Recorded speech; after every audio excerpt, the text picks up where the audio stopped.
Hello there, strangers from the internet. Welcome to another BlueLou fishing adventure. We're out on Lulu Lake today.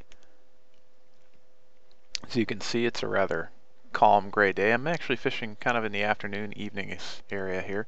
I had spent the day pulling invasive species, and this particular spot was very appealing to me as it had a lot of heavy weed cover nearby, and this was just a little entrance to an inlet creek. So as I cast it around here, I noticed there was quite a number of hits, and I had a lot of trouble with that weedless frog I was using, so I switched to a hula popper with some more hook. The payoff was pretty immediate, as a matter of fact.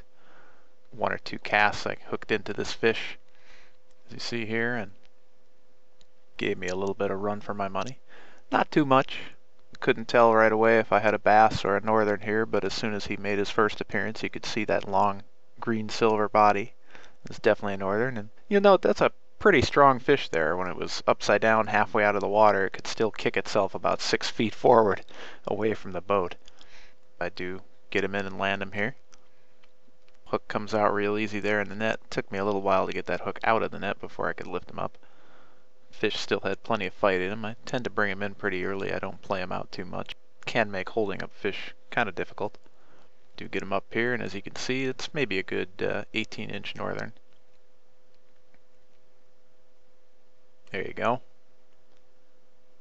Unfortunately, I haven't gotten used to holding these damn fish.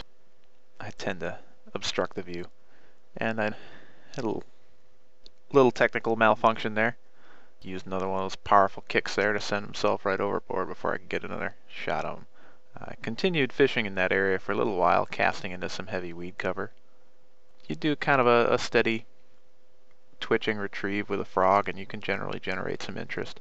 I was actually trying at this point to do kind of a bait and switch. I would throw the frog into the weeds and see if I could get a hit, and then I would throw the popper near the weed cover to see if I could lure him out. I had to give up for the day, and then I came back the next day. I tried that spot again. It was still producing fish. The wind was pushing me around a little bit. It was difficult to focus on the fishing and the boat management. I like fishing the top water, but when the boat starts getting pushed around by the waves, it's a very light breeze. It throws off your concentration, and suddenly you have to deal with keeping tabs on whether or not your boat is drifting too close to where you're casting, and you'll see in a couple seconds here, I'm pretty sure that's what cost me this pretty solid strike. At this point, I'd basically decided to relocate and try my luck at a better spot. Here you can see I'm fishing in maybe 2 or 3 feet of water, and it's that way almost all the way to shore here. I like surface fishing. Like I said, there's the excitement of watching the fish pop up.